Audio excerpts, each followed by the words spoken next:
Bonjour à tous, j'espère que vous allez bien. J'espère que les révisions se passent bien pour vous. Et j'espère que vous avez trouvé le sujet faisable. Qui m'a dit non là? Donc en fait, c'est le sujet du concours de l'année dernière que je vais vous présenter. Du coup, le mieux, c'est que que vous participez au maximum, soit par chat, et le mieux, ça serait par micro, comme ça, la réunion est beaucoup plus conviviale.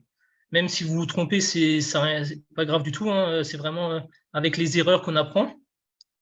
Donc, avant de commencer à corriger les questions, je vais d'abord vous présenter un peu les statistiques en mathématiques et comment on rédige une bonne copie de stats.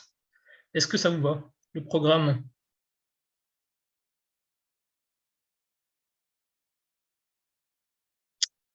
Ok, parfait. Du coup, pour commencer, le programme officiel en statistique, c'est assez large. Il regroupe donc plusieurs items. Donc, l'item numéro 16, statistiques descriptives, avec l'estimation des paramètres d'une population, l'intervalle de confiance d'une moyenne et l'intervalle de confiance d'une proportion. Ensuite, il regroupe également donc, les comparaisons donc, unilatérales ou bilatérales de deux variances observées, d'une moyenne observée, à une valeur théorique, soit de deux échantillons indépendants. Ensuite, il regroupe également donc, la comparaison unilatérale et bilatérale dans le cas de grands échantillons. C'est le cas, par exemple, du sujet que je vous avais mis pour cette conférence. Et il regroupe également donc, les tests de liaison. Donc, c'est la régression linéaire, c'est la comparaison à une valeur théorique de la pente et de l'ordonnée à l'origine, la corrélation linéaire et le test du Qui2.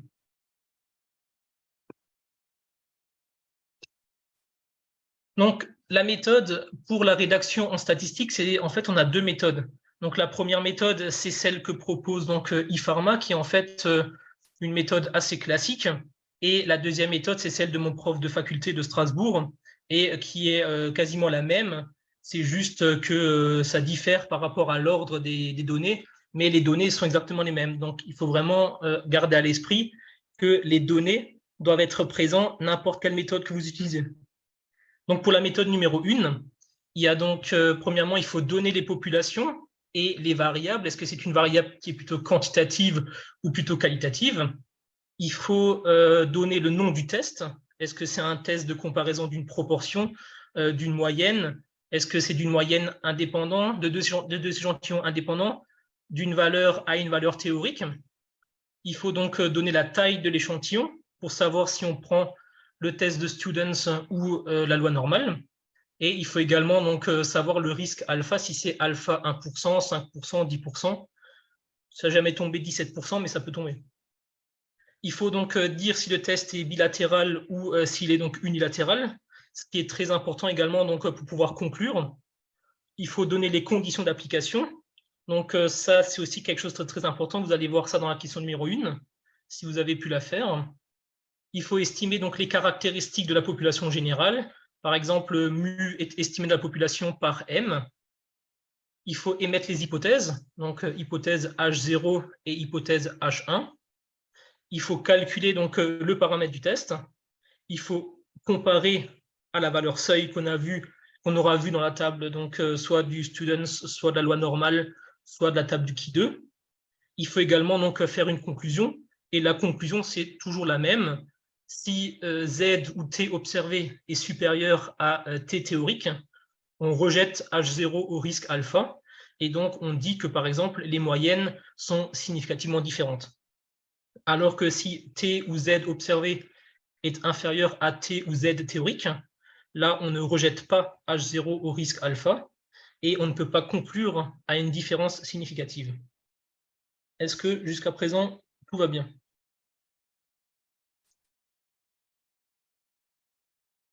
Si vous avez des questions, n'hésitez pas hein, à prendre le micro ou à écrire dans le chat. La méthode numéro 2, donc c'est quasiment la même. Comme je vous ai dit, donc, il faut que les mêmes valeurs soient présentes dans les deux méthodes. c'est juste la disposition qui change. Donc, vous contextualisez la question, c'est-à-dire vous reprenez la question qui a été posée avec une courte introduction. Vous choisissez le test à utiliser. Vous définissez les notations utilisées. Vous définissez les hypothèses, donc toujours H0, hypothèse H nul, hypothèse nulle, pardon, H0 et hypothèse alternative H1. Vous dites toujours si c'est un test bilatéral ou unilatéral. Vous définissez le risque alpha. Vous vérifiez les conditions de validité. Vous calculez la statistique du test. Vous comparez avec la valeur critique et il faut toujours conclure avec la même conclusion que la méthode numéro 1. Donc voilà, les deux méthodes se valent, c'est juste la position de chaque notation qui diffère. Mais sinon, donc est-ce que c'est nécessaire de contextualiser donc la question avec une phrase? Non, c'est pas nécessaire. Dans la méthode numéro 1 que propose IPharma, on le dit pas. C'est notre prof de Strasbourg qui l'avait dit qu'on pouvait contextualiser pour un peu introduire le sujet. Mais en soi, il n'y a pas trop de points attribués à cette partie-là. Donc, si vous voulez, il y a également donc, sur IPharma des copies de la 8e et du 3e, de la 8e. OK. Donc, quelques exemples. Donc, ouais, je vais voir avec Aurélie peut-être pourquoi ça a coupé. Donc, quelques exemples de tables statistiques. Donc, premièrement, on a donc la table de l'écart réduit, donc la loi normale. Et vous voyez ici, par exemple, donc, les alphas, avec alpha, donc n'importe quel alpha. Donc, est-ce que tout le monde arrive à lire une table comme ça? Ou est-ce que ça pose problème, la lecture de cette table?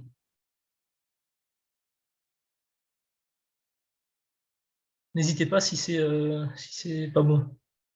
Par exemple, si je vous donne un alpha de 15%, est-ce que quelqu'un peut me dire la valeur de l'alpha 15% pour la table de l'écart réduit?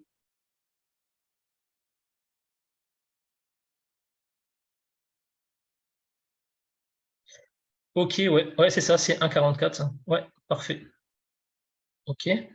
Et à côté, vous avez la table de la loi de Students qui prend en compte en fait donc le risque alpha, mais en plus le nombre de DDL. Donc pour tous les n inférieurs à 30, il faudra prendre donc la loi de Students. Et donc là, il faudra prendre en compte les degrés de liberté. Mais la lecture, c'est la même que la table de l'écart réduit.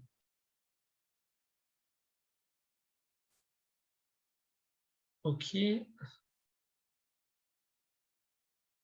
Donc, on va passer à la question numéro 1, s'il n'y a pas d'autres questions. Ah, comment on a trouvé 1 à 44? OK, ouais, donc je reviens. Donc, dans la table de l'écart réduit, tu as en fait alpha. Donc, on te dit 15%. Donc, tu vois que dans les colonnes, tu as 10%, 20%, 30%, 40%, 50%. Donc, tu prends 10% et tu te déplaces à droite jusqu'à trouver 0,05.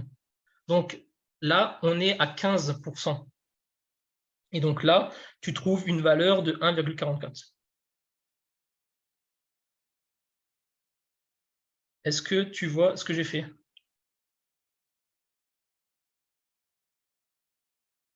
Si par exemple, je te dis 37%, donc je regarde 30 et je décale à droite jusqu'à trouver 0,07, donc ça fait 37, et donc je trouve 0,896. OK? Et ainsi de suite. OK, parfait. De rien. Donc, la première question, s'il n'y a plus de questions, on peut donc commencer avec le sujet. Est-ce que quelqu'un est chaud pour lire le sujet avec le micro et à répondre aux questions et dire ce qu'il a trouvé?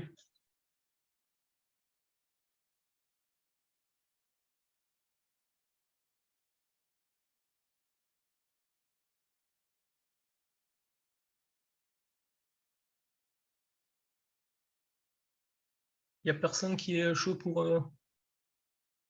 répondre à la question? Ok, ouais, parfait. Ben, tu peux prendre le micro et vas-y, lance-toi. On m'entend? Ouais, je t'entends, ouais, parfait. Nickel. Du coup, bon, je lis le sujet avant. Ouais, si tu veux bien, ouais. Du coup, un médicament antiviral A intraveineuse a fait l'objet d'un essai clinique en double aveugle chez 200 patients adultes hospitalisés pour l'infection virale avec insuffisance respiratoire. Question 1. Tous les patients présents à l'inclusion dans l'étude, un score de statut clinique entre 4 et 7. Un score de 1 indique un complet rétablissement et un score de 8 le décès. La randomisation a été stratifiée par sévérité de la maladie. Le critère principal de jugement était le temps de récupération qui correspondait à un statut clinique inférieur à 4. Lors de l'inclusion, la randomisation conduit au résultat suivant. Et la question, c'est la randomisation a-t-elle été correctement menée? J'ai défini la variable, c'est le score, c'est une variable qui est qualitative. OK. Le test, un test de comparaison de distribution dans les deux groupes. Donc, c'est un test du Ki2 de comparaison de distribution ou test d'homogénéité. Les deux échantillons, ils sont indépendants. Ouais. Le risque alpha, donc 10%, et on pratique un test unilatéral. Tu es sûr unilatéral? Il me semble, ouais, non. En fait, un Ki2 n'est jamais unilatéral, toujours bilatéral. Ah, ok, bon. Parce qu'en fait, si tu veux faire un test de comparaison de proportion unilatérale, tu prendras un test de proportion. Mais un test de Ki2 sera toujours bilatéral. Ok. Donc pour la population, par exemple, tu mettrais quoi? Pour là, pardon, je n'ai pas entendu. Pour la population, par exemple, tu mettrais quoi? Le premier tiré? Du coup, c'est des patients adultes hospitalisés pour infection virale avec insuffisance respi. Ouais, c'est ça, tous les patients, en fait. Soit les 200 patients, quoi. Pour la variable X, du coup, moi, j'ai mis un Le score score. du statut. Et pour la variable Y, j'ai mis les groupes de patients antiviral A ou placebo. Et les deux variables suivent une loi qualitative. Okay. Le test, tu m'avais dit tu m'avais dit un test du Ki2 d'indépendance, donc c'est bien ça, mais qui est toujours bilatéral. La taille de l'échantillon, t'en penses quoi? On a 200 patients, donc deux groupes de 100 patients. Ouais, c'est ça, 200 patients, ouais. Le risque, tu m'avais dit 10%, enfin alpha égale 0,1. Ouais, 0 ou 10%, ouais, c'est bien. Et les conditions d'application, du coup? C'est EIJ supérieur à 5, donc il faudra voir. Le test du Ki2, des fois, on ne peut pas l'appliquer, on est obligé de fusionner deux catégories ensemble. Ouais, c'est ça, c'est exactement ça. Mais du coup, fais bien attention de bien définir tous les termes. Si tu mets EIJ, par exemple, tu dis bien effectif attendu, Ouais. tu vois, pour bien qu'ils sachent ce que c'est, en fait. Ouais, mais je l'avais mis dans ma copie. Ouais, ok, parfait. Ben, du coup, c'est parfait. Ouais, donc, c'est effectif attendu supérieur ou égal à 5%. C'est pareil. Serena, c'est pareil, en fait. C'est juste la notation. Enfin, c'est l'appellation qui change, mais c'est pareil.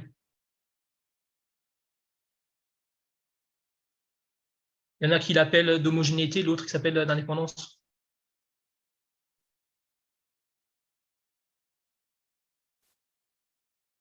Donc là, en fait, on va faire un tableau de contingence. Donc, c'est ce que tu as fait, je pense. Ouais. Ouais. Et tu as trouvé quoi, par exemple, pour le score A, groupe antiviral? Pour le score 4, groupe antiviral A? Moi, du coup, en fait, vu que j'ai tout de suite vu que les effectifs attendus, ils n'allaient pas être suffisants, j'ai directement fait la fusion des scores 4 et 5 Ok, pour d'accord. répondre aux conditions d'application. Ok, d'accord. Et tu peux nous dire comment on fait, par exemple, pour calculer l'effectif attendu? Ouais, on multiplie du coup la somme du score fois le total du groupe divisé par le total total. Ok, ouais, c'est ça, ouais. Donc là, je vous ai mis un petit exemple. Donc, exemple, donc c'est total colonne fois total ligne sur total total. Ce qui fait donc, par exemple, pour la première case, ça fait 5 fois 100 sur 200, ce qui fait 2,5. Donc là, je remplis 2,5. Donc, Maël, non, tu ne peux pas utiliser un comparateur de proportion parce qu'en fait, il y a plusieurs scores, il faudrait faire 4 fois le test de proportion. Donc, c'est beaucoup plus simple de faire un test de Ki2. Donc, quand tu as plusieurs scores, par exemple, et 2 variables, il faut utiliser le test de Ki2 d'indépendance. Donc là, on remplit le tableau avec toutes les valeurs. Et là, on voit que, comme tu as dit, les effectifs attendus pour le score 4 sont inférieurs à 5. Et donc, on ne peut pas appliquer le test du Ki2. Donc, qu'est-ce que tu as fait, toi, du coup? J'ai fusionné, du coup, les catégories score 4 et 5. Et du coup, je l'ai appelé score 4-5. Ouais, c'est ça, parfait. Donc là, moi, ce que j'ai fait aussi, donc j'ai regroupé les scores 4 et 5. Et donc là, on recalcule une nouvelle fois les effectifs attendus. Et du coup, tu trouves combien? Pardon. Du coup, pour l'antiviral, 48 et 48. Ok, ouais. C'est possible. Ouais, parfait, ouais, c'est ça. Donc ça fait 48 et les autres, c'est pareil que le premier tableau. Et donc là, on peut appliquer le test du Ki2. Donc il faut toujours vraiment faire attention aux conditions d'application. Ouais, tu es obligé de fusionner HBen parce qu'en fait, les effectifs attendus doivent toujours être supérieurs à 5. Donc il faut toujours fusionner les colonnes les plus proches. Donc là, tu voyais que le score 4 avait de très faibles effectifs. Donc tu pouvais les fusionner avec la colonne de score 5. Donc ouais, il faut toujours fusionner.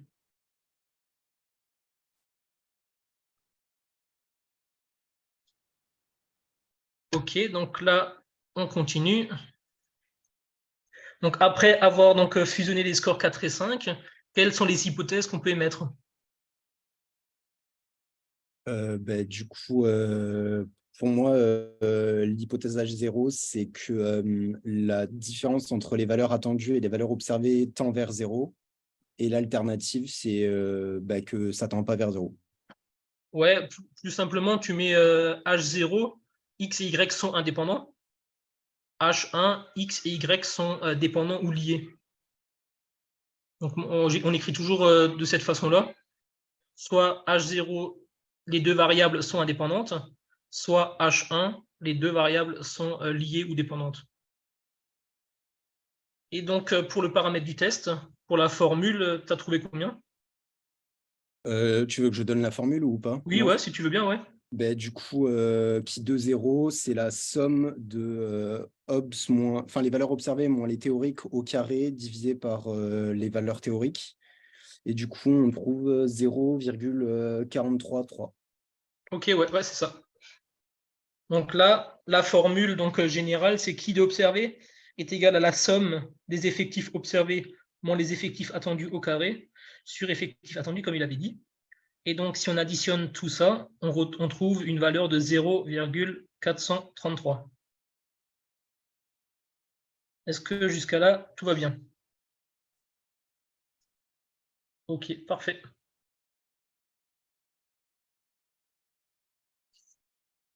Non, on ne peut pas dire qu'on s'arrête à la question et il donne 10 points. Non, il faut vraiment... en fait, ils attendent ça. Ils attendent que tu saches qu'il faut fusionner et qu'il faut répondre à la question comme ça. Mais tu ne pourras jamais dire non, les conditions d'application ne sont pas validées. On s'arrête là et il te donne 10 points. Donc ouais, il faut vraiment... En fait, dès que tu sais ça maintenant, comme on te l'a dit maintenant, tu le sais, tu vas appliquer automatiquement. Tu vas calculer les effectifs attendus et tu verras qu'ils sont inférieurs à 5. Et donc, du coup, tu vas penser à nous et tu vas dire « Ah, là, il faut que je fusionne. »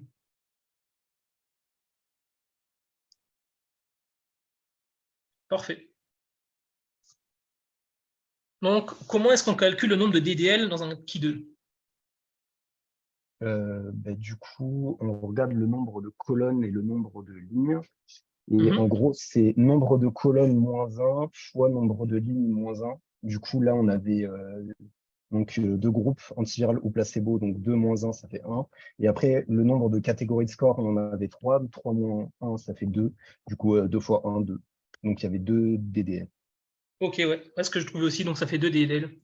Donc, pour résumer, c'est le nombre de colonnes moins 1 fois le nombre de lignes moins 1. ce qui est égal à 3 fois 1, 3 moins 1, pardon, fois 2 moins 1, est égal à 2 ddl.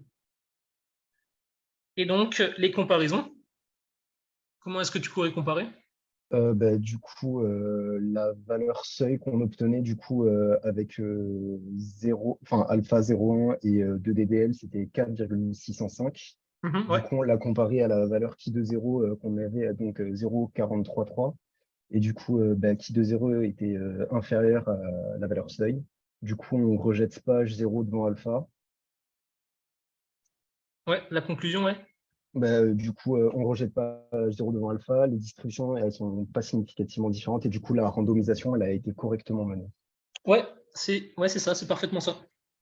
Donc, juste pour un peu synthétiser, donc on écrit que qui de observé 0,433 est inférieur à qui de seuil, lu dans la table du qui de à 10% et à 2 ddl, 4,605. Donc, pour ceux qui veulent savoir comment on lit, donc ça c'est la table, je vous ai mis la table du qui de. Donc là on voit alpha 0,1 et on reprend ddl2, ce qui nous fait au croisement 4,605. Donc là on voit que le qui de. Oui, tu peux aussi mettre, si tu veux, Maël. Plus ou moins l'infini, ouais. Parce qu'en fait, pour tous les tests de comparaison, on prendra la valeur absolue. Donc en soi, c'est pareil si tu mets moins l'infini ou plus l'infini, ou la valeur absolue. Ça donne le même résultat. Et donc la conclusion finale, donc ça sera non-rejet de H0 au risque alpha de 10%. Les deux paramètres sont indépendants d'après nos hypothèses qu'on avait émises avant. Et donc la randomisation a été correctement menée. Donc voilà comment on rédige, par exemple, un test du Ki2. Un test du Ki2 de façon générale. Est-ce que jusque-là, tout va bien? Oui, ok. Ok, parfait. Hein. On va continuer avec la question numéro 2. Est-ce que quelqu'un est chaud pour la faire? N'hésitez surtout pas, hein, vous avez vu, c'est pas... Ouais, ok, vas-y, parfait. Je ne sais pas si on m'entend. Ouais, on t'entend très bien, ouais. Ok. Je relis aussi la question 2 du coup. Si tu veux bien, ouais. Du coup, parmi les 200 patients recrutés dans cet essai, 62 patients du groupe A, antiviral A, et 52 patients du groupe placebo se sont rétablis. Ces résultats sur la survenue du rétablissement sont-ils en faveur de l'antiviral A pour le traitement des patients infectés par le virus? Effectuer un test bilatéral au risque 5%. Du coup, moi, ce que j'ai fait, j'ai direct compris que c'était un test de comparaison de proportion de patients des deux groupes.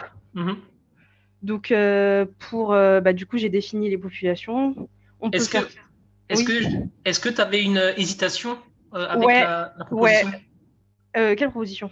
Avec la dernière phrase, est-ce que tu avais une hésitation entre bilatéral et unilatéral? Oui, j'ai eu une hésitation en fait en faisant l'exo parce que je me suis dit que concrètement, la première question, on nous demande un peu de savoir si c'est vraiment le groupe avec l'antiviral A qui a des effets, enfin la survenue de rétablissement, et enfin on veut prouver que c'est ce groupe-là qui a comment on peut dire ça, un rétablissement, si on veut, meilleur que l'autre groupe. Et ensuite, quand j'ai vu qu'il faut faire un test bilatéral et que c'était précisé, je me suis pas posé plus de questions. Je me suis dit, je vais suivre ce qu'on me demande de faire et je vais faire un test bilatéral. Ouais, c'est ça. Donc, du coup, juste pour vous dire que j'ai demandé mon prof de statistique et qui m'a dit, c'est vrai que la question est un peu bancale parce qu'en fait, on nous dit, sont-ils en faveur? Donc, si on vous met en faveur, ça veut dire unilatéral. Mais comme là, on vous dit clairement un test bilatéral, vous faites un test bilatéral sans réfléchir. Donc, c'est bien ce que tu as fait. Ouais. Du coup, j'ai défini les deux populations. J'ai mis du coup population A, c'était les patients du groupe antiviral A, enfin les patients hospitalisés. Enfin, ouais, c'est ça. De façon générale, quoi, ouais. Oui, voilà, de façon générale. Je sais qu'on aurait pu mettre population P pour placebo, mais moi j'ai voulu mettre B. Mais tant que tu définis, hein, tout est bon. Ok. Tu peux mettre population Z si tu veux, tant que tu définis que c'est la population placebo, c'est bon. Ok, bah voilà, bah j'ai fait B pour les Parfait, patients ouais. du groupe placebo. Ensuite, la variable X, j'ai dit que c'était une variable qui était caractérisée par la proportion de patients rétablis dans les deux groupes, A et B. Ouais. Bon, bien évidemment, X suit une loi normale quantitative. Le test de comparaison de deux proportions observées sur des grands échantillons indépendants. Ouais. Donc voilà. Ensuite, j'avais précisé, moi dans test, j'aime bien préciser que le test suit une loi normale.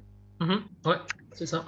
Et pour les conditions de validité, là, en fait, je ne sais pas si le jour J, il faut tout mettre ou il faut juste faire deux trucs. Enfin, parce que du coup, on a soit n de A doit être supérieur ou égal à 30, n de B supérieur ou égal à 30. En fait, il Et faut on tout mettre. faut tout mettre. Ouais, tout mettre, ouais.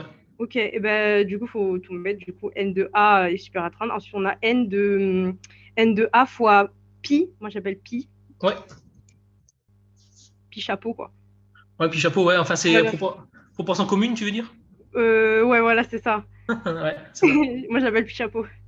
Pas de souci. Du coup, bah, en fait, il faut le calculer, le pi chapeau. Ouais. Ah, juste avant que tu dises le résultat du pi chapeau, je veux Ah, juste. je finis. Oui, vas-y, si tu veux, ouais. Ah, la taille de l'échantillon. T'as Bah, l'échantillon. On suit un peu la trame, là. N de A, c'est 100 et N de B, c'est 100. Ouais, c'est ça. Donc, Voilà. N égale 100, ouais, ok. Le test, j'ai déjà dit. Ouais, c'est un test bilatéral, ouais. Ok, d'accord, test bilatéral. Risque alpha, on nous avait dit 5%. Ouais, ok. Hypothèse, bah, à 0, j'ai mis, on appelle ça, comment on appelle ça en mode bah, P de A égale à P de B, mais version, les lettres, elles sont. C'est en grec. Voilà, Ouais, lettre grecque. Donc, tu mettrais quoi? P de A égale P de B. Et P, non, pas trop. C'est plutôt pi. Mais sans le pi chapeau, du comment? coup. Sans le chapeau. Ah, ah ouais, moi je l'ai Non. écrit P, mais en version lettre grecque. Non, pas comme ça. Ah bah oui, ok, d'accord. Ah Ok, oui, bah, oui, je vois ce que tu veux en dire. Ouais, mode, tu vois ce que, voilà. oui, en Un peu italique, enfin. en italique, voilà, voilà, Oui, ouais, voilà. je vois. C'est ça. Mais pour vraiment être sûr, tu mets pi. Ok, ok, bah, je mettrai Pi. Pi A et pi P. Ok, d'accord. Parce qu'en fait, on est dans là, on estime la population, Ok, d'accord. pas l'échantillon. Ouais. Je crois que c'était dans le livre rouge qui avait écrit sous forme. Oui, ouais, j'ai vu aussi ouais, le P un peu C'est- incliné, ouais. Voilà, voilà, c'est ça. Ok, bah, je mettrai Pi. C'est vrai qu'on met Pi Comme généralement. ça, t'es Enfin, sûr. ok. Ok, je corrige. Et ensuite, bah, pour voilà, H1, c'est différent. Ensuite, estimation. Alors, estimation, donc, bah, pour la population A, on estime par P de A, c'est 62 sur 100, donc 0,62. Ouais, Et pour la population B ou P, c'est 52 sur 100, donc 0,52. ouais, ouais, c'est Voilà. ça. Ouais. Et pour comment on appelle ça, proportion commune, Puis en fait, chapeau. puis chapeau, voilà. C'est N de A, donc population, ouais, la taille de l'échantillon du groupe A fois sa proportion, plus la taille de l'échantillon P fois sa proportion, et en dénominateur, donc rapport sur la somme des deux tailles des échantillons, donc 100 plus 100, ça fait 200. Donc en fait, en numérique, c'est 100 fois 0,62 plus 100 fois 0,52 sur 200. Ça me donne 0,57. Ouais, c'est bon. Ensuite, conditions d'application. Est-ce que tu calcules encore une autre chose là entre? Non, moi je calcule rien. En fait, moi, je te conseille encore de calculer le 1 moins proportion commune. Ah, ok. Moi, je le fais direct dans le paramètre de test, du test. En fait, tant que c'est sur la copie, c'est bon. Ok. Donc, tant que tu le mets, c'est bon. C'est juste que moi, par rapport à la rédaction, je le mettais ici. Mais tant que c'est présent, ça compte. Hein. Bah, ça fait 1 moins pi, c'est 0,43. Ouais, c'est ça. Ok. Et du coup, Ah, les conditions d'application, les longues complications, les les longues. longues, donc on a n de A supérieur ou égal à 30, n de B, enfin, ou n de P supérieur ou égal à 30. On a n de A fois pi chapeau supérieur ou égal à 5. Ouais. Il faut les vérifier du coup. Ouais, moi j'ai rédigé ça comme ça. Comment Ouais, pareil, j'ai fait pareil, je crois. Tu mets tout en fait. Sur la même ligne, ouais, j'ai fait ça Ouais, aussi. voilà. Ouais. Et donc là, les trois sont vérifiés, et du coup, on peut appliquer la thèse de comparaison. Ok, d'accord. Donc, ouais, voilà, ok. Donc, ensuite, on avait N de A de 1, ouais, ok, donc tu l'as écrit. Ouais, il faut toujours tout écrire, HBen aussi. C'est pas 1 moins pi? Où ça? T'as mis Ah. pi moins 1. Ah oui, oui. Ah oui, non, là, c'est... Oui, oui, Oui, c'est 1 moins pi. ok, Corrigerai, mais ouais, c'est 1 moins pi, ouais. ok, ok. C'est 0,43. Voilà, c'est ça. Ouais, mais ouais, c'est une erreur de Ouais, frappe. ok. Du coup, ensuite, il ne me reste plus qu'à calculer. Ouais, ok. Donc là, on continue. Ah, pardon, attends. Donc, paramètres du test. Alors, paramètre du test, moi, je l'ai appelé Z théorique. Ouais, tu peux, ouais. Enfin, parce que En fait, ouais, je me base théorique, c'est vraiment. plutôt ce que tu vois dans le tableau. Oh, ou calculer, on peut l'appeler aussi Z calculé. Calculé, ouais. Ok, d'accord. Z calculé. Donc, le Z calculé, c'est le rapport de la différence des proportions des deux populations. Donc, j'ai mis P de A moins P de B Euh, sur ouais, la racine de la proportion commune pi chapeau fois 1 moins pi chapeau sur n de A plus pi chapeau de 1 moins pi chapeau sur n de B. ouais, c'est ça en fait. Donc ça fait 0,62 moins 0,52 sur la racine de 0,57 fois 0,43 sur 100 plus 0,57 fois 0,43 sur 100. En fait, ça se répète un peu. Beaucoup, ouais. Donc ça m'a donné un résultat 1,428. 428, ouais, c'est ça, ouais, parfait. Ok. Attends, juste pour répondre à les questions. Dans mon cours de stats, dans les comparaisons de pourcentage, on pouvait utiliser test Ki2. Ouais, on peut toujours utiliser un test de Ki2 dans les. Tant que c'est bilatéral, tu peux utiliser.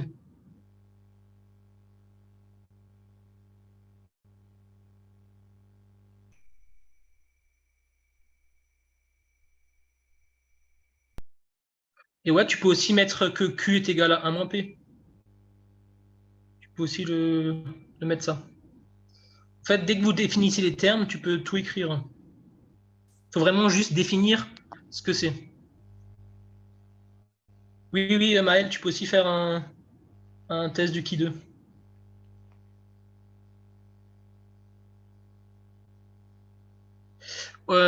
Lily, ouais, en fait, quand tu fais les hypothèses, il faut toujours mettre des lettres grecques.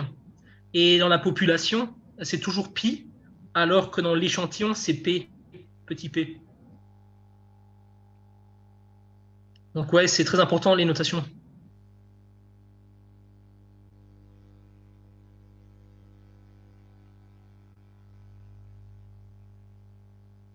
En fait, c'est une habitude à avoir. Et dès que tu as l'habitude, tu mettras toujours pi, tu mettras toujours mu. On verra ça après par la suite pour la question numéro 3, où on mettra mu, par exemple, à la place de m.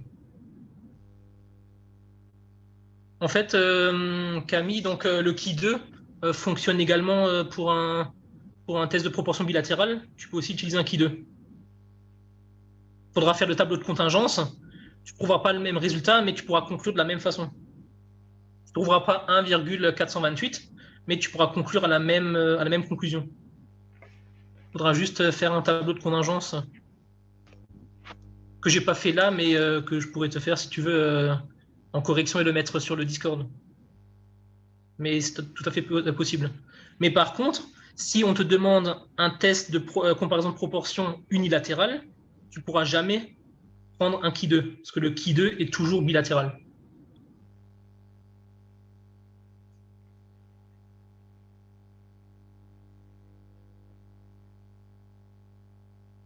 Grand P, non. Non, en fait, ouais, j'ai toujours mis petit p. J'ai toujours mis petit p. Jamais mis de grand P, jamais mis de lettres majuscules.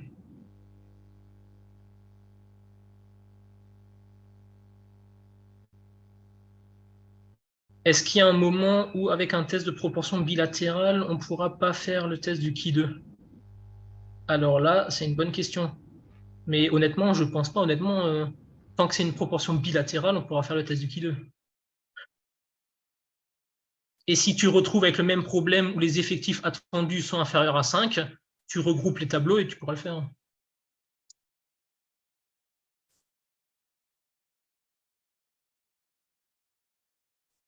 C'est pas avec la correction de IATES, normalement, pour les comparaisons de pourcentage. Non, non. Si tu le fais, par exemple, 10%, tu le fais en 0,10, tu peux le faire, hein, avec le Oui, test du Q2. non, mais ce que je veux dire, c'est par rapport, si nos effectifs calculés, ils sont inférieurs à 5. Parce que là, tu viens de dire regroupement de classe, c'est pas ça? Ouais, c'est ça, ouais. Mais il me semblait que c'était la correction d'IATES ou IETS, je sais pas comment on dit. Oui, mais elle n'est pas au programme pour le concours. Ah, ok. Là, elle n'est pas au D'accord. programme pour le concours. Ok. Donc, Bah, en fait, si oui, tu es inférieur à 5, tu peux le faire, mais avec la correction d'IATES, comme tu dis, oui. mais elle n'est pas au programme. Donc, Ok, mais tu parce que regroupes. je vois pas comment on regroupe deux classes s'il y a que deux Mais colonnes. s'il n'y a que deux classes, ouais, c'est difficilement regroupable. Oui, ok. Mais s'il y a plusieurs classes, oui, là, tu pourras regrouper, ouais. Ok, Mais oui, merci. c'est vrai que s'il y a deux classes, c'est compliqué de regrouper. Oui. Ouais, je suis d'accord. Mais pour le truc que tu m'as dit, là, le IATES, il n'est pas au programme. Ok, bah, ok.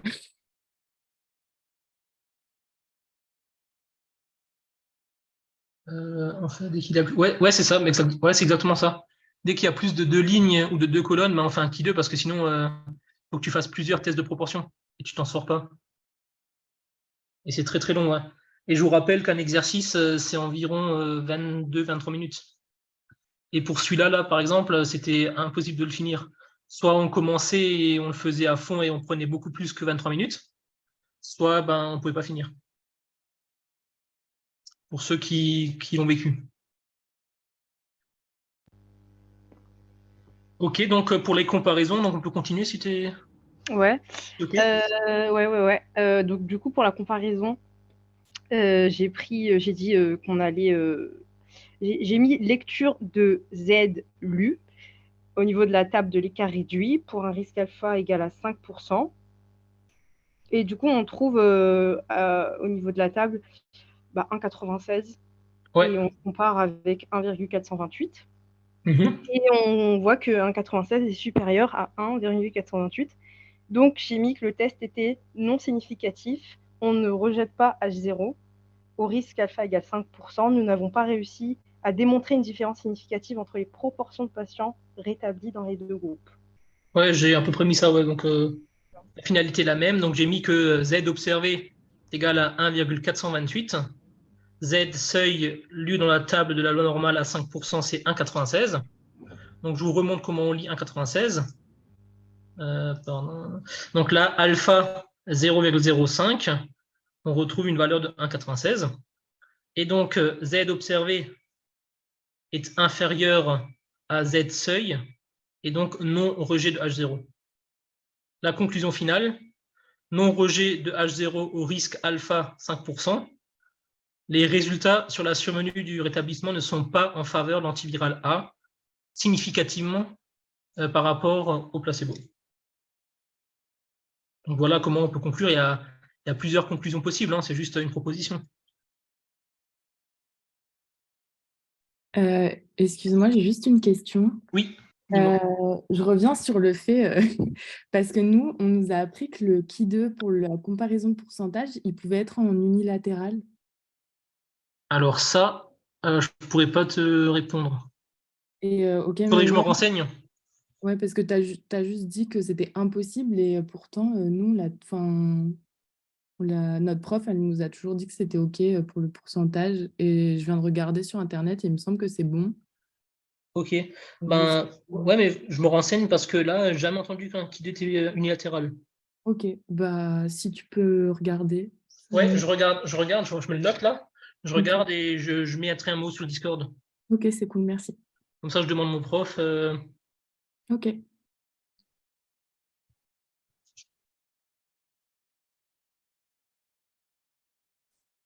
Ok, parfait. Donc, c'était bon pour la question 2. On passe à la question 3.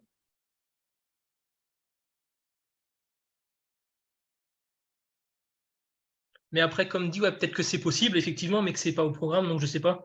Je me renseigne et je mettrai un mot sur le Discord.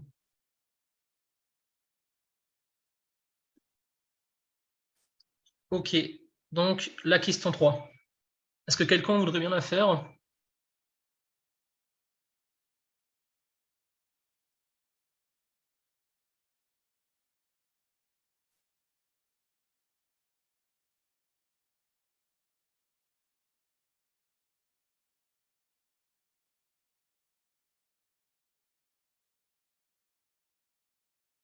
Personne n'est chaud? C'est une comparaison de deux moyennes observées. Ok, ben vas-y, hein, si personne veut faire, ouais. On m'entend? Ouais, on t'entend, Ouais. ouais, très bien. Donc, du coup, c'est un test de comparaison de deux moyennes observées expérimentalement. Tu pourrais juste lire la question comme ça, tout Ah le monde, oui, pardon, tout pardon. le monde l'a en tête, quoi. C'est bon. Ouais, du coup, c'est pour les 114 patients rétablis, la durée avant leur rétablissement est de 11 jours en moyenne dans le groupe antiviral A, NA égale 62, avec un écart type estimé de 3 jours. Et elle est de 15 jours en moyenne dans le groupe placebo, NP égale 52, avec un écart type estimé de 4 jours. Les durées de rétablissement des patients diffèrent-elles entre les deux groupes? Effectuent un test bilatéral au risque 1%. Du coup, c'est un test de comparaison de deux moyennes observées. Ah oui, tu veux que je suive le plan? Ouais, si tu veux bien, ouais, comme ça on peut faire un après l'autre, quoi. Du coup, la population, c'est les patients rétablis. Ouais, La variable, c'est la durée avant rétablissement en jours. Donc, c'est une variable qui est quantitative. ok, ouais, c'est ça, ouais. Le test, c'est c'est un test de comparaison de deux moyennes observées expérimentalement, mais avec la loi des grands nombres, puisque NA et NP sont supérieurs ou égaux à 30, du coup, c'est un test de Z de écart réduit bilatéral. Donc j'ai mis comme quoi il faut préciser échantillon indépendant et de grande taille, ouais. Comme ça, tous les mots sont là. Ouais, oh, bah, je l'avais mis en dessous, mais ouais. Ouais, ok. Voilà. Ensuite, la taille de l'échantillon, du coup, on a NA égale 62 et NP égale 52. Ouais, ok. Ensuite, le test, bon, du coup, c'est un test qui est bilatéral. Ouais, c'est dans la question, ouais. Le risque, on a dit alpha 1%, donc 0,01. Ouais, Les conditions d'application, c'est NA et NP supérieurs ou égal à 30. ouais, c'est ça. Donc juste Et pour répondre à Maël, c'est pas obligatoire, mais c'est bien de le mettre. Par exemple, dans les copies où il y a des très bonnes notes, il n'y avait pas écrit. Est-ce que le point qui manque ou les deux points qui manquent, c'est à cause de ça? Je ne pourrais pas te dire. Parce que c'est une grille que les profs ont. Enfin, c'est que eux qui savent. Du coup, c'est mieux de le mettre, quoi. Les moyennes, c'est généralement des quantitatives et les proportions ou qui d'eux, c'est plutôt qualitatif. C'est qualitatif. Est-ce que c'est possible de faire de IC ici s'il y avait pas marqué IC. Tu peux préciser? Parce que je vois pas là ce que c'est IC. Intervalle de confiance? Ok. Non, là, il faut que tu fasses un test de comparaison. Après, ils peuvent te demander un intervalle de confiance pour les moyennes, mais pour conclure à la question, il faut que tu fasses un test de comparaison.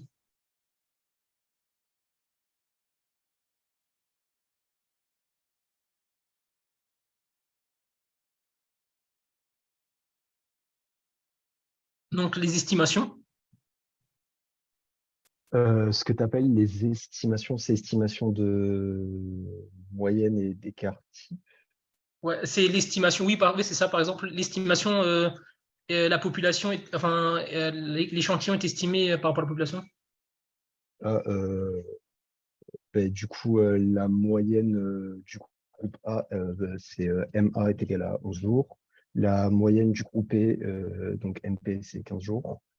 L'écart type A, je l'ai appelé SA, c'est 3 jours. Et l'écart type P, SP, c'est 4 jours. Ouais, donc pour faire globalement, en fait, tu écris mu A est estimé par MA de l'échantillon, mu P de la population est estimé par MP de l'échantillon, sigma A de la population est estimé par SA de l'échantillon, et comme ça, on sait que c'est une estimation, quoi. Ok. Et donc, oui, les intervalles de confiance, pour répondre à Camille, c'est vraiment posé, c'est vraiment une question où c'est vraiment posé, calculer les intervalles de confiance. Dans une question comme ça, par exemple, on ne demande pas de calculer les intervalles de confiance.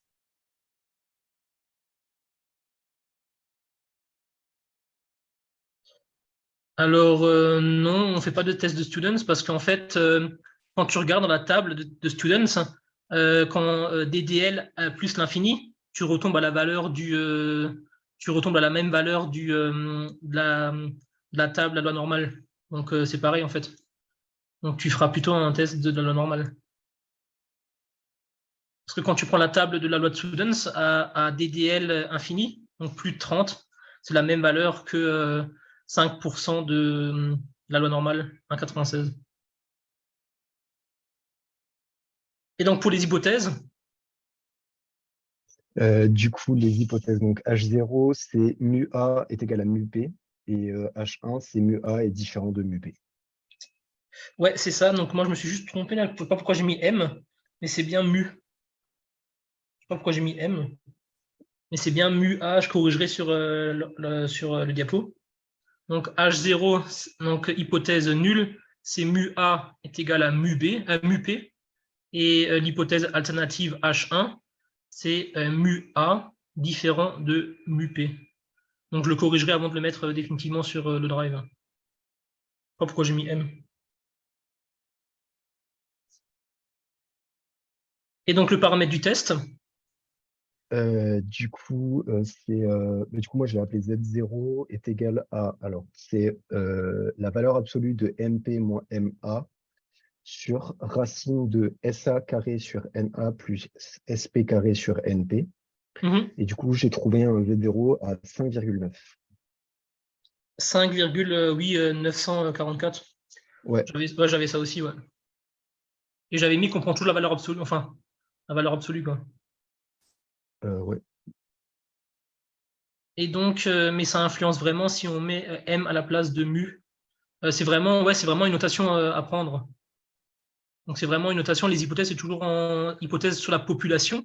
Et la population, c'est toujours lettre grecque, donc c'est toujours mu, pi, alors que dans l'échantillon, c'est plutôt M ou alors P. Donc, c'est vraiment une notation officielle.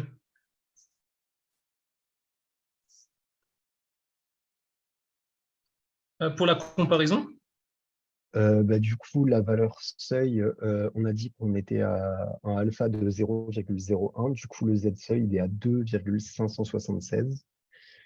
Et du coup, on compare 5,9 à 2,576. Et du coup, Z0, il est supérieur au Z seuil. Du coup, on rejette H0 devant alpha. ouais. Et du coup, la conclusion, c'est les durées de rétablissement, elles sont différentes significativement. Enfin, il existe une différence significative. Ouais, ok, ouais. Donc c'est ça. Donc Z observé est égal à 5,944. Z seuil, donc lu dans la table de la loi normale. On reprend la table avec donc ici alpha 0,01, ce qui nous donne 2,576. Et donc on compare Z observé par rapport au Z seuil, qui est supérieur, donc on rejette H0, et on conclut que rejet de H0 au risque alpha de 1%, les durées de rétablissement des patients donc, diffèrent significativement entre les deux groupes. Voilà. Donc ça, c'était ça allait, ça. C'était un test de comparaison de grande proportion.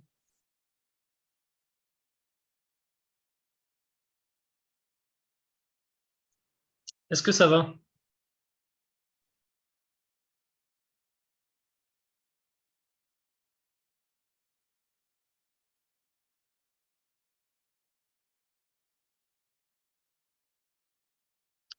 Ou, ouais, ouais, tu pourrais légèrement conclure ça, ouais. Parce que comme on rejette, enfin, là maintenant, on dit que c'est un test bilatéral. Donc théoriquement, c'est égal. Mais comme on le rejette, on pourrait dire effectivement que les patients sous antiviral A se rétablissent plus vite que le placebo. Ouais.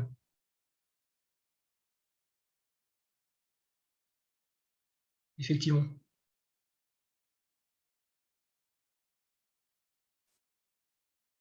Donc là, c'était 3 questions sur des tests qui viennent assez fréquemment. La 4e question est un peu plus compliquée quand même. Donc, est-ce que quelqu'un l'avait faite? Et si oui, est-ce qu'il peut nous proposer ce qu'il a fait?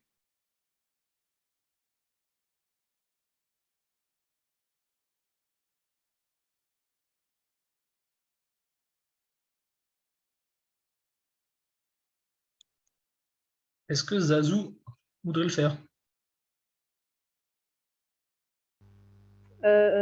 Oui, s'il n'y a personne qui se propose. C'est comme tu veux, hein. Ouais, Je ouais. t'oblige pas, Non, mais non, non, non, moi en vrai, je l'ai fait. Hein. C'est juste que je sais pas s'il y a peut-être d'autres personnes qui veulent le faire parler. Ah voilà, Léa veut alors parler. Léa, voilà, on laisse Léa faire, il n'y a pas de souci. C'est ça. Ok, ça marche, merci.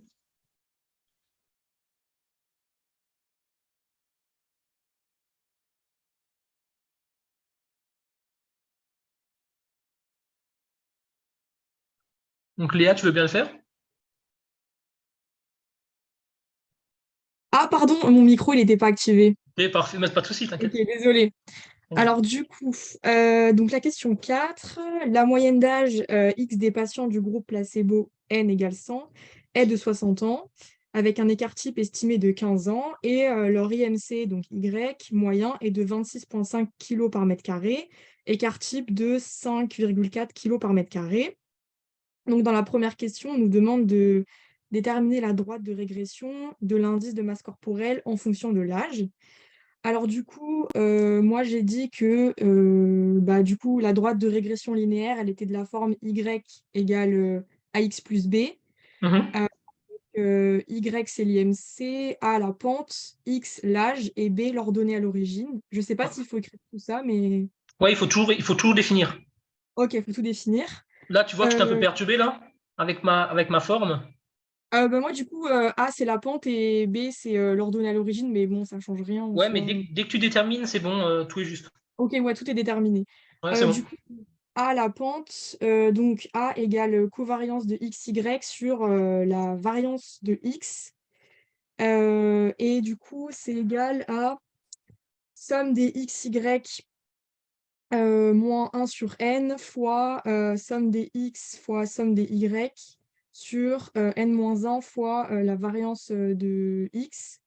Mhm. Donc ça, c'est la formule un peu chelou du livre rouge, mais sinon, il y a une Ouais. formule simplifiée. Je ne sais pas si toi aussi, tu as pris ça, Dis-moi. mais c'est somme des xy divisé par n moins moyenne de x fois moyenne de y, le tout divisé par la variance de x. Et si tu trouves la même chose, tu peux la prendre, hein. Ouais, bah c'est sur le Discord en fait que j'ai trouvé cette formule. Ok, Et ouais. je Et tu crois que trouves c'est combien du coup? Et je trouve moins 0,088. Ouais, donc je suis d'accord, tu peux la prendre. Ok, En fait, ouais, tu peux prendre n'importe quelle formule tant que tu trouves le bon résultat. Ouais. ok. Moi, j'ai pris Ouais, la première que tu avais dit. ouais, celle un peu ok Ouais, avec chelou, quoi. ouais, un peu chelou. Ok, Ouais. d'accord. Ensuite, pour l'ordonnée à l'origine, donc B égale moyenne de Y moins A fois moyenne de X. Et du coup, ça fait 26,5 moins 0,088 fois 60. Et du coup, on trouve B égale 31,78. Ouais, ouais. Je peux admettre 78, ouais. Ok. Parce que moi, j'ai trouvé 31,84, mais c'est vraiment pas. C'est parce que c'est à cause du A qui est un petit peu Oui, t'as différent. pris 0,088, c'est ça? Oui, Ouais, c'est ça, ouais. exactement. Et du coup, d'où la droite de régression de la forme, du coup, y égale moins 0,088x plus 31,78. Ok, ouais, ouais, c'est ça. Ok, donc ça Et c'est du coup, bon. juste pour redire qu'il faut bien donner tous les termes. N Oui, égale à 100, somme de xy, somme de x, somme de y, ok. s carré de x, b et a. Ok, il faut écrire tout ça sur... Ouais, ouais, Ok. toujours, ouais. Parce qu'en fait, ils savent pas en fait, ce que c'est. Bah, en vrai, ils savent, mais c'est juste pour Oui, la bien sûr, correction. oui, oui. Ils savent, Ouais. mais c'est juste pour voir si vous savez. Ah, ok, d'accord. Ou si vous appliquez juste, voilà, on va pas Ouais, dire en mode bêtement, mais si bêtement. vous appliquez sans savoir, Ouais, quoi. ok, d'accord. Du coup, après, oui, alors la question B, c'était effectuer un test de pente nulle au risque de 5%, sachant que l'écart type de l'estimateur de la pente théorique est estimé à SA égale 0,0352 et interpréter le résultat. Mhm. Alors du coup, on commence par description. Ah oui, moi je ne fais pas dans cet ordre-là, bon, c'est pas grave. Alors le test, c'est un test de comparaison de la pente A à une valeur théorique, donc ici c'est 0, vu que c'est pente nulle. Ouais. Du coup, on peut le rapprocher par du coup, la statistique de Student T avec DDL égale N-2. Et vu que n est égal à 100, le DDL, il vaut 98. Oui, Ouais. c'est ça. Ouais, c'est ça. Ensuite, les conditions de validité. Du coup, les variables x, y, elles doivent être normales, enfin, suivre une. Enfin, il doit y avoir une normalité des variables x et y, Mhm. dans ce sens-là. Plus leurs variances, elles doivent être homogènes. Ouais, exactement, ouais. Mais par rapport à justement ce truc de variance homogène, il n'y a rien d'autre à faire. Faut juste dire Non, ça. non, juste à dire les deux trucs bêtement, là. Ah, ok, Il ok, n'y a rien à d'accord. calculer, rien à démontrer. Ok, du coup, les hypothèses, on est en bilatéral, donc H0, hypothèse nulle, A égale 0, et H1, donc alternative, A différent de 0. Ouais. Juste, en fait, maintenant, il me revient un truc, là, à vous dire, c'est que Ouais. eux, ils prennent, dans l'énoncé, ils prennent B. Donc, fais bien attention à prendre comme eux. En Ah fait, ouais? c'est beaucoup plus simple, quoi. Pas que tu Ah, t'embrouilles pas que tu ok. t'embrouilles entre-temps, quoi. Bah, je peux écrire genre comme moi je veux et à la fin je mets du blanc et j'efface ou parce qu'en fait non mais Du blanc, non. Du blanc, c'est non interdit. ça fait pas. Ok, je fais Du blanc, comme c'est eux alors. interdit, ouais. Mais si Ok. tu. Parce qu'en fait, eux, dans l'énoncé, l'énoncé officiel hein, qu'on avait eu l'année dernière, ils mettent Ouais. SB, tu vois. Ah, ok. Donc, s'ils mettent SB, c'est estimateur de la pente. Ça veut dire que la pente, c'est B. Mais théoriquement, si tu définis tout, c'est juste aussi, tu vois. Ok, mais peut-être qu'après pour eux ouais c'est un peu chiant pour corriger. Mais pas que toi, tu t'embrouilles entre les valeurs de la pente et de l'ordonnée à l'origine. Ok. Non moi ça ouais y a pas de souci. Alors du coup le risque du coup on était à un risque de 5%, c'est ça, Ouais. 5%. Et on est en bilatéral du coup. Le paramètre du test, donc valeur absolue de T0 égale, du coup, fraction. Au-dessus, c'est valeur absolue de 1 A moins 0, ou B, du coup, Ouais. sur racine de SB carré. En Mhm. gros, c'est la variance au carré, du coup. Enfin, l'écart type, pardon, carré. L'écart type au carré. Oui, Ou c'est la ça. variance. La Ça variance, dépend, ouais. Mhm. Et du coup, je trouve 2,5. 2,528, ouais. Ok, bah du coup, moi, vu que j'ai trouvé un A Ouais, mais différent. c'est bon. Ok. Et du coup, ensuite, pour la décision, du coup, on lit la valeur seuil dans la table de Student à alpha égale 5% et DDL égale, vu que c'est 98, on lit à l'infini. Mhm. Et du coup, je trouve une valeur seuil de 1,960. Ouais, Et c'est ça.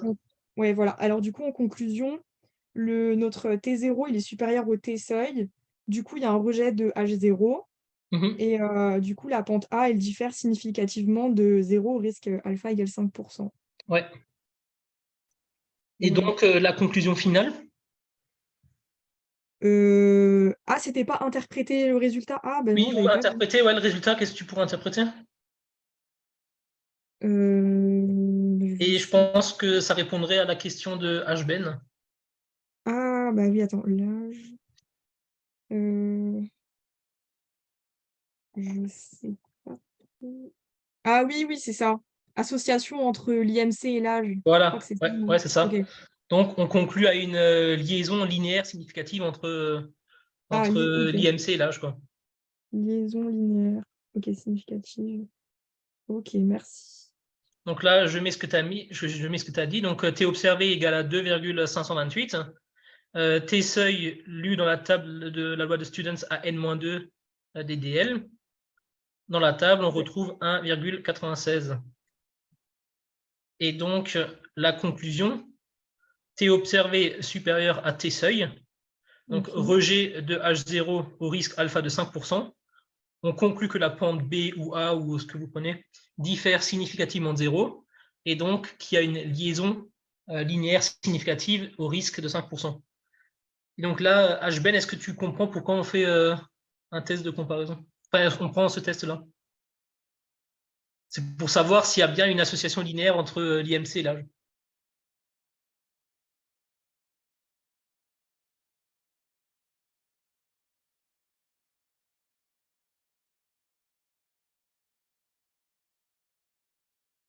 Oui, oui, bien sûr. En fait,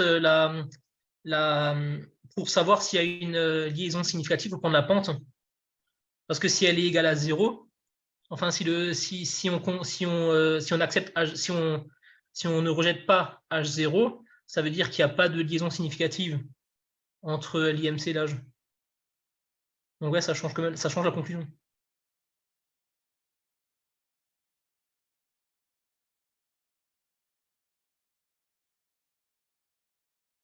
Parce que là, c'est vraiment pour savoir si l'IMC, par exemple, si l'IMC est, si l'IMC est associé linéairement à l'âge, quoi. Et donc, ça permet de, une fois que tu as trouvé la droite, ça permet de calculer après, ça permet de calculer, par exemple, l'IMC par rapport à un âge ou l'âge par rapport à un IMC. Et donc, tu pourrais juste redire ta formule simplifiée comme tu avais dit avant? Ah oui, du coup, c'était... oui, donc A égale covariance de XY sur du coup la variance de X. Et c'est égal à... Attendez, je vais reprendre ma formule. Du coup, oui, c'est égal à somme des XY sur N. Après, du coup, moins moyenne de X fois moyenne de Y et le tout sur la variance de X. Je ne sais pas si c'est clair, mais... Donc, tu l'as mis, c'est toi qui l'as mis en truc ou c'est... Ah non, c'est ça, Ah non. c'est Fischer. Ok, ouais.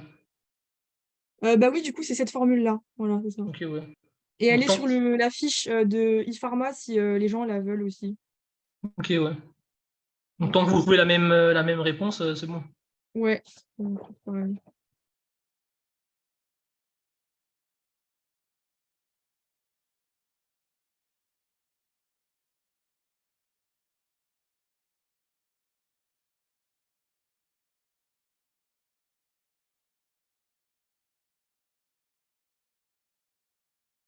Et après, T, oui, donc T, la formule T, donc c'est B, enfin B ou A, donc c'est l'ordonnée, non pas l'ordonnée, c'est la pente, sur racine carrée de la variance. Ou alors l'écart type. Ouais, c'est ça.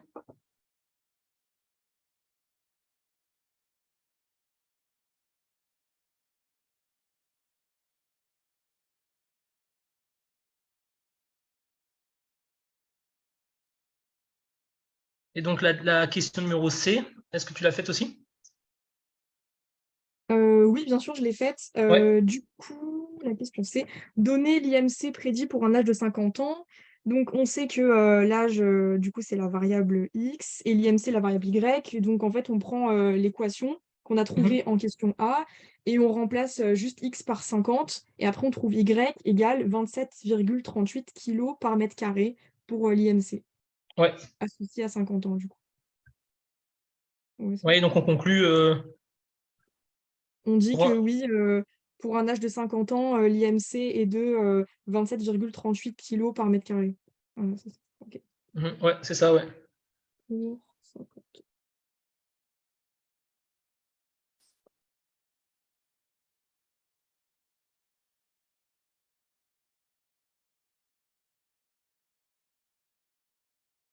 Ok. Donc là, on a. Ils sont en surpoids, les sujets âgés, du coup. Ça, en fait, théoriquement, plus tu vieillis, plus l'IMC diminue. Donc là, tu vois bien qu'à 50 ans, l'IMC est supérieur à 60 ans. Mais tu peux conclure ça si tu veux. Genre, on aurait pu avoir des points peut-être. Je sais pas, ouais, ouais. Après, si le correcteur est en surpoids, il peut peut-être mal le prendre. Ah ouais, aussi c'est vrai. Et donc mettre des points négatifs. Non, je rigole. Surtout qu'ils sont pas jeunes, hein. Ouais, effectivement. Ouais. Et surtout, aussi parfois en surpoids.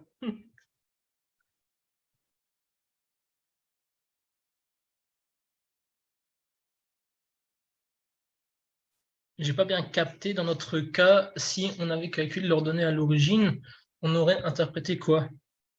Mais en fait, tu peux pas interpréter parce que là, on voulait vraiment savoir avec en fait, là, par exemple, tu peux pas conclure parce que ça passe pas par 0. Du coup, tu pourrais pas conclure l'ordonnée à l'origine différent de 0. Parce qu'il n'y a pas de IMC égale à 0. Donc là, il faut que tu... si tu as un IMC égal à 0, tu ne peux pas vivre. Donc là, tu ne pourrais pas conclure, quoi.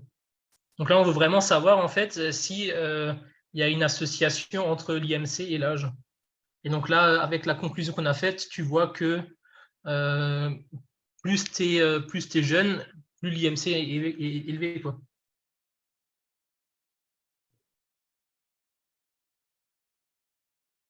Tu avais dit au tout début qu'il y avait les copies de 2 personnes au concours, mais je ne les trouve pas, ok. Ben ouais, je peux te donner le lien si tu veux. Soit je te donne le lien, non plus je peux te le donner.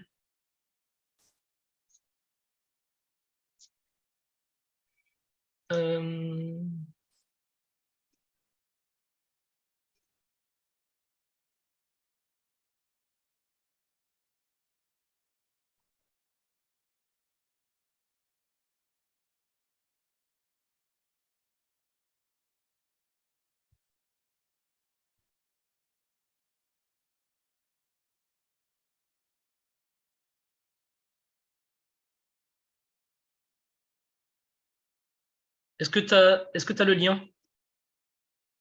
Donc là, c'est le drive des personnes qui ont bien voulu donner les copies, quoi.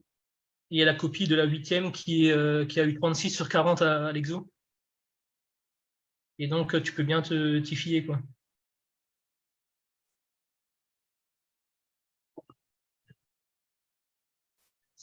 Comment vous avez trouvé le cas? Enfin, l'exo, pardon. Est-ce que vous pensez que c'est faisable en 23 minutes?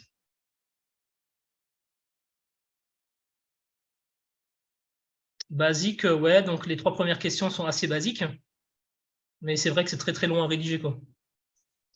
Donc après, n'hésitez pas à commencer par les exos où vous êtes à l'aise, quoi. Si vous n'êtes pas à l'aise avec les stats, commencez avec l'Enzimo. Mais je pense que personne ne va dire que l'Enzimo va commencer par ça, quoi. Donc moi, justement, j'avais encore 2 minutes pour faire l'exo de stats. Parce que je me suis foiré. Sur l'exo de chimie. Et donc, j'ai recommencé l'exo de chimie encore une fois. Et donc, j'ai perdu beaucoup de temps. Et donc, les stats, j'avais pas beaucoup de temps, quoi. Parce que je savais que j'étais beaucoup mieux en chimie ou en radioactivité. Donc, c'est vraiment à vous de voir dans quelle matière vous êtes les plus forts et de commencer par ça, quoi. La table de Fischer, donc, on l'utilise quand on veut comparer 2 variances. C'est là qu'on utilise table de Fischer. Ouais, c'est ça, ouais. Est-ce que tu pourrais faire une petite fiche récap de toutes les lettres latines ou grecques qu'on utilise pour les estimations? Ouais, je peux te faire ça, ouais, donc je me le note. Fiche récap. Et les hypothèses. Est-ce que vous avez sur le drive,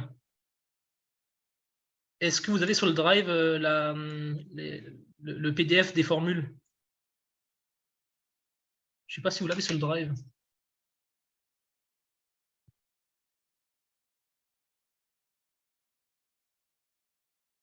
Ok, tu l'as, ouais. Ouais, donc attends. Je veux juste voir s'il est dessus.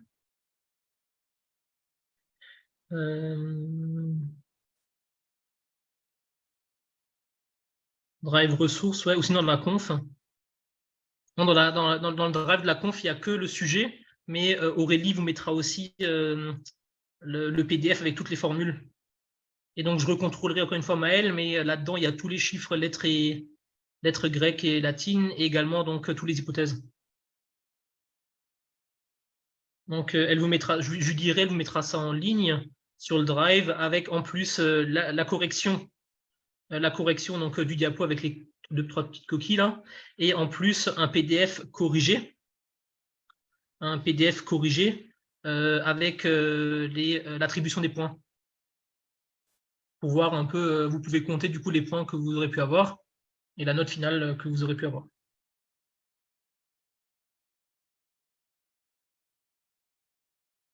Tu pourrais faire le qui 2 dans la question. Oui, ouais, aussi, ouais. Tant qu'ils te disent bilatéral, tu peux le faire, ouais. Tu n'auras pas la même valeur qu'avec la proportion, mais tu peux conclure sur la même. Oui, le corriger. Ouais, je peux vous corriger ça, ouais. Je vous corrige ça et je vous mets avec en annexe, si ça vous va.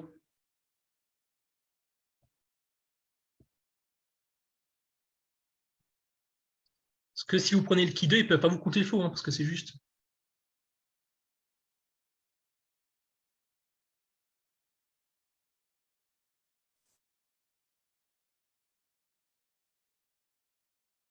Si dans un exo, on vous donne les écarts types, est-ce que vous les estimez donc, pour faire une comparaison de moyenne? Les écarts types, en fait, ils donnent les écarts types estimés. Donc, si c'est un petit échantillon, il faut d'abord faire le test de Fisher. Si quelqu'un voulait prendre la parole? Oui, en gros, je pense que j'ai compris ce qu'elle voulait dire. Ouais. En fait, c'est des comparaisons de variance que d'écart type avec le test de Fisher. Oui, c'est ça, oui. Enfin, ouais, quand on nous donne des petits échantillons. Mais ça, c'est super long à faire. Si on nous fait le jour J. C'est déjà tombé, hein. Oui, je sais, mais Ouais. c'est comme celui de cette année, enfin l'année dernière. C'est trop long. Il y a un exo, où il donnait l'intervalle de confiance. Il fallait retrouver la variance pour ensuite faire le test de comparaison. Ah, mais c'est trop long à faire. Mais je pense que les gens le font vraiment en dernier, les stats. Ça dépend s'ils regardent les sujets et qu'ils voient des comparaisons, enfin des tests de comparaison assez simples, ils le font en premier, mais si c'est très long, ouais. Après, il faut savoir que c'est un concours, quoi. Du coup, tu peux pas finir. C'est impossible de finir tous les exos. Ça veut dire que même le major, il a pas fini du coup tous ses exos. Si tu veux savoir, le major n'a pas 40 sur 40 à tous les exos. Ouais, ça je sais. Franchement, ceux qui sont forts, c'est ceux qui sont forts aussi en termes de cas cliniques. Parce que ça sauve aussi. Enfin, il faut être fort dans les deux, mais on n'est pas obligé d'avoir 40 sur 40 sur la partie exo. Et Oui, bien gérer sûr. aussi les cas cliniques, avoir beaucoup plus de points. Ouais, Et ouais, les ouais. QCM. Oui. Non, mais c'est ça, ouais. Si tu gères très très bien les cas cliniques, tu peux rattraper les exos, il n'y a pas de souci, hein. Ouais. Mais les QCM, ça peut aussi mettre dans la merde aussi. Du coup, je réponds aux questions.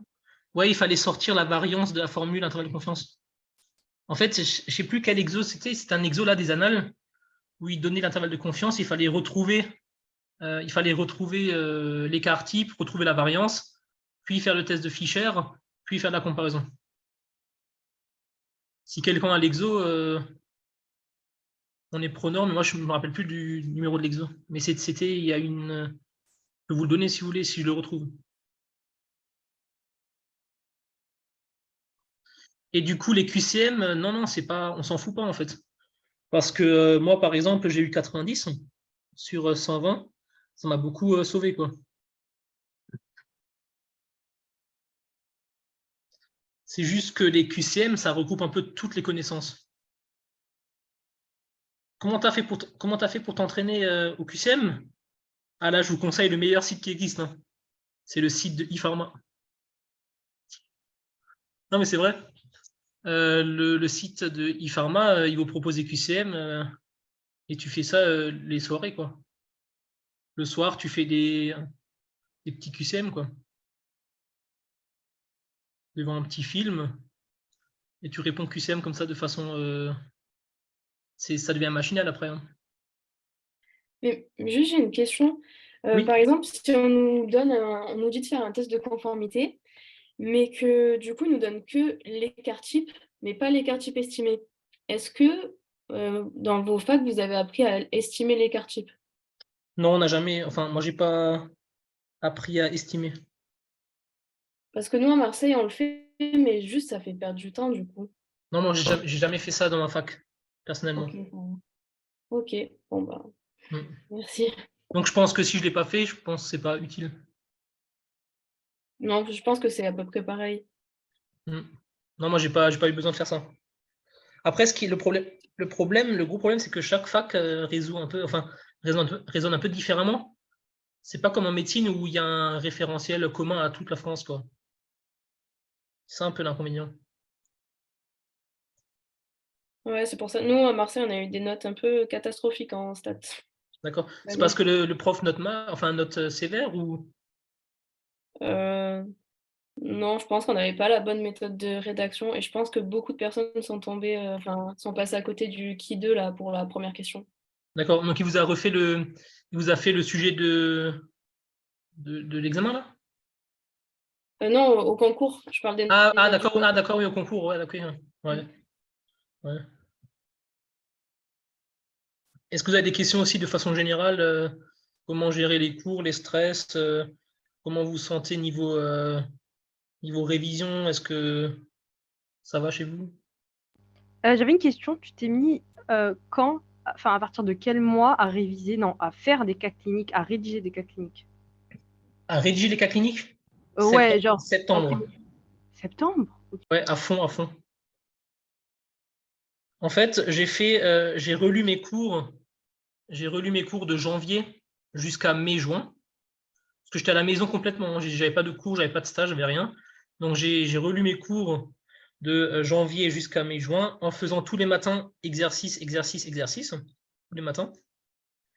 Et ensuite, en juillet, j'ai travaillé, donc j'avais pas le temps de réviser. Et en août, j'ai fait une petite pause quand même.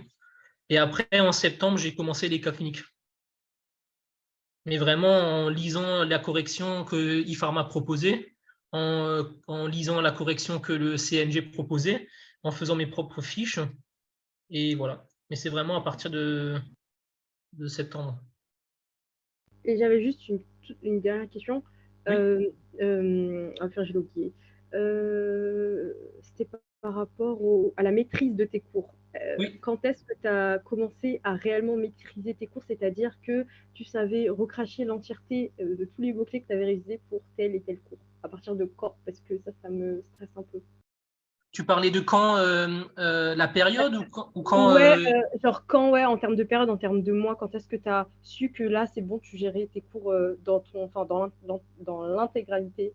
Enfin, je sais pas comment t'expliquer. Enfin, demain, si on te, enfin, comme exemple, si on te disait, est-ce que tu peux faire la semaine prochaine des cas cliniques sans tes cours, est-ce que tu savais recracher l'entièreté de tes cours, par exemple, en septembre-octobre, quoi?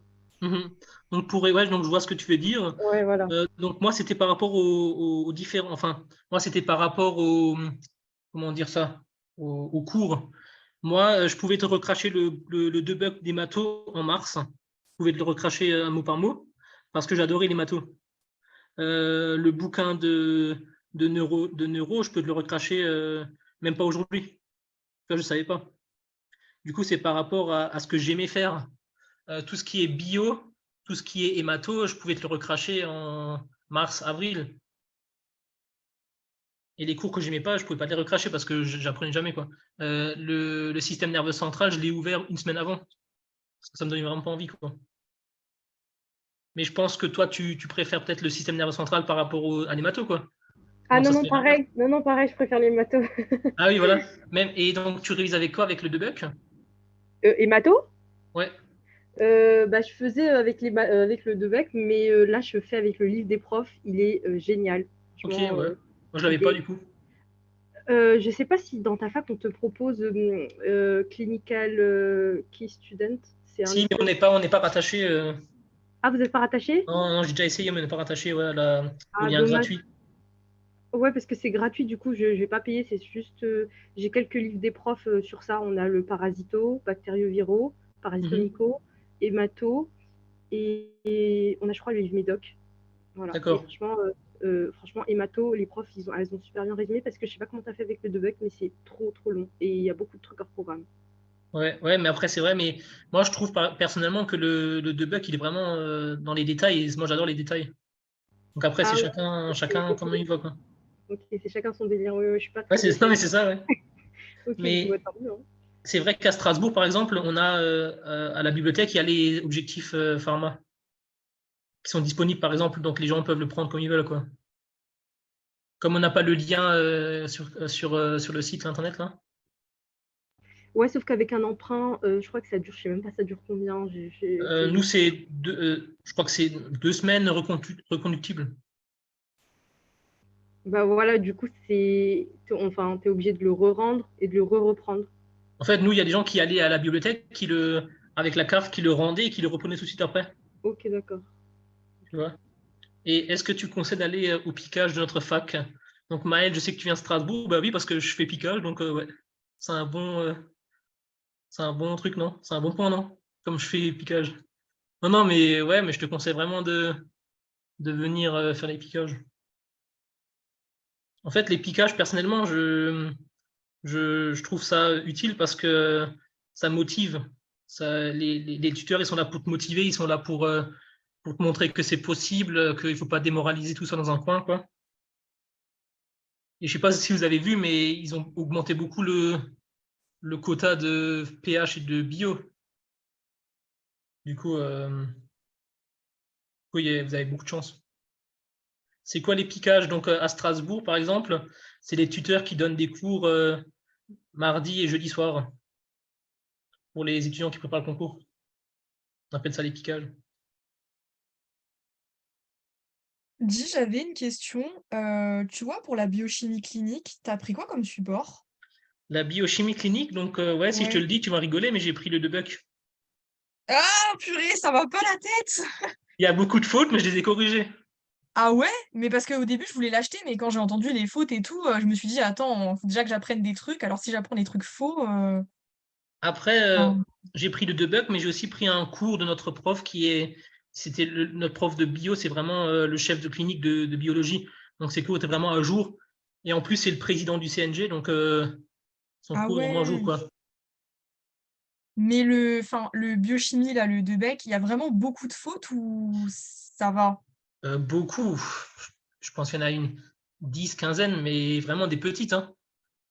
Ah ok. Il n'y a pas de faute comme par exemple l'insuline qui va te donner une hyperglycémie. Ok, ok.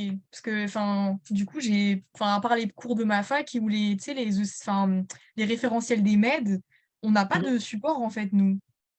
Ouais, en fait, C'est un peu chiant. et les cours des profs, c'est pas Ouais, complet? mais des fois, ils sont pas ouf. Ou des fois, tu vois, ils sont pas complets. C'est pas. Mhm.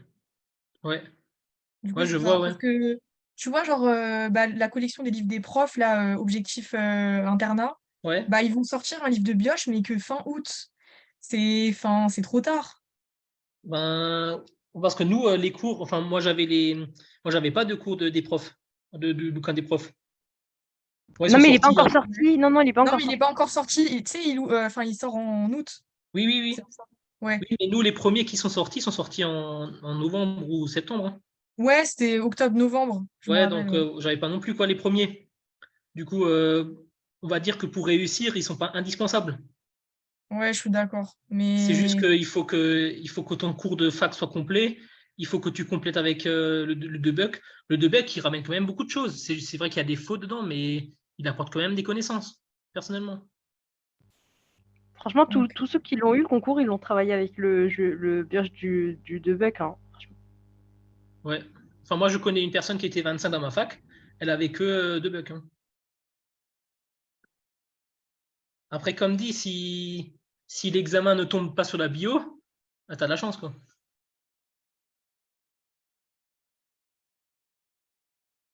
Et réviser aussi le palu, on sait jamais.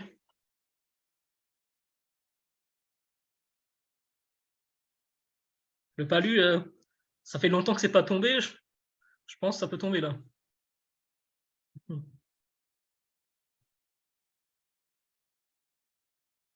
Un petit Knowlesi là.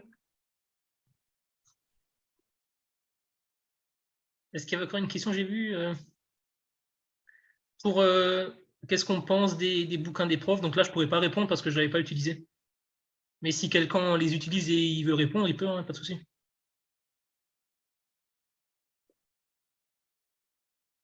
Et Personnellement, je trouve que le oui, bouquin des profs est incroyable.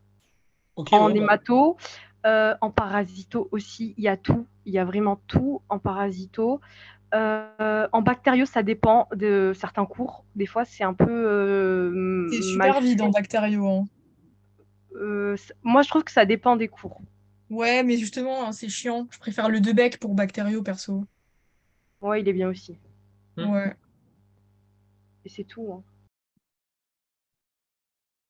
Ok, ouais, ben oui, donc si tu aimes bien, ouais. Après, c'est à la convenance de chacun, hein. Il y a des gens qui préfèrent des bouquins synthétiques, il y a des gens qui préfèrent des bouquins avec 400 pages et qui détaillent tout, hein. Moi, personnellement, les deux bugs, ça m'allait très bien.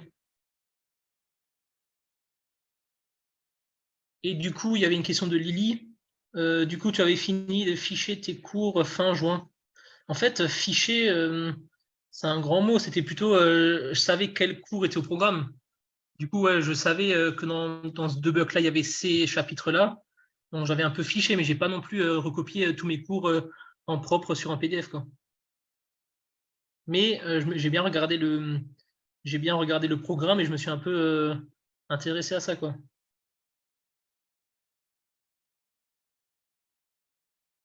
Les anémies hémolytiques, ouais, c'est très complet dans le deux-buck, hein. Si quelqu'un veut se lancer, il y a assez de pages.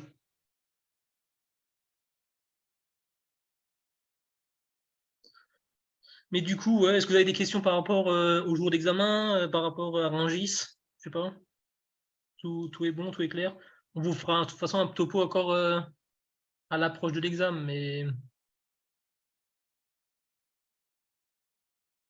Mais je pense que la majorité des personnes qui parlent dans le chat, dont moi, on ouais. est majoritairement des doublons, quoi. Ah ok, donc ouais, vous savez déjà comment ça se passe. Ouais, c'est bon. On sait. Ouais, donc ouais, tu sais que l'hôtel, il faut le réserver assez tôt. Ouais, je sais. Mais il y en a qui ont réservé hyper tard, hein. Je connais des filles qui avaient réservé en juillet. Ils ont payé plus cher que toi? Non, j'ai payé plus cher, mais elles ont. Parce que moi, c'était l'hôtel Hilton, je crois. Ah oui, oui, bah oui. Ouais, donc c'était super cher. En fait, moi, j'avais réservé le jour où ils ont balancé les dates. C'était le 14 juin. Non, même pas avant juin. Enfin, si, c'était en juin. Ouais. Et je voulais aller à Ibis parce que c'était moins cher. C'était complet. Je voulais aller au Mercure, c'était juste en face. C'était complet. Donc, Mhm. j'étais en stage en plus, donc j'ai galéré à trouver un hôtel. Et le seul hôtel qu'on mettait, c'était Hilton. Et il y en a qui sont partis au F4, je crois. Je sais pas, il est où, mais il faut prendre un bus apparemment. Ah Parce que c'est oui, super loin par rapport à l'endroit où les gens passent le concours. ok, Donc, ouais. voilà, si vous ratez les dates de l'hôtel, si vous n'avez pas de place, il faut aller au F4, c'est un peu loin, mais c'est apparemment moins cher et au moins il y a de la place. Voilà. Moi j'étais au Best Western et c'était les deux Ah, ans. Les deux ah, années, j'étais au Best Western et c'était bien. je connais pas du tout, je sais pas c'est où. C'est pas loin, c'est à 20 minutes de marche. Ok. C'est à côté de l'autoroute, hein. Ah, ok, je connaissais pas du tout. Et donc, il y avait encore une question, mais en gros, tu avais fini de voir tous les chapitres. En fait, tous les chapitres, non. Parce qu'il y avait des chapitres, j'avais vraiment la flemme de réviser parce que je n'aimais pas ça. Mais la majorité, oui. En juin, oui, la majorité, j'avais déjà lu deux, trois fois. Il y avait des cours où je pouvais vraiment pas l'ouvrir, hein. J'avais la flemme j'aimais pas. Système nerveux central, je pouvais pas le lire avant octobre, novembre.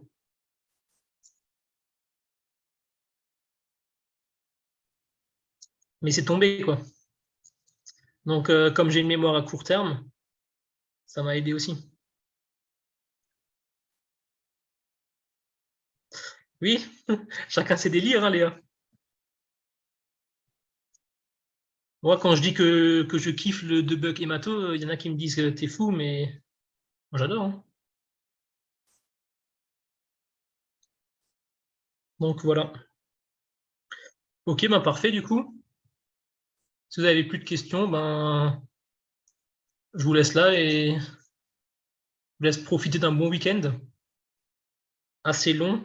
Reposez-vous et que vous soyez frais la semaine prochaine, quoi. Ok, ben bonne soirée à tous et à la prochaine. La prochaine fois que vous me voyez, c'est pendant une colle, c'est la première colle. Et ça sera une colle de extraction, chimie extractive.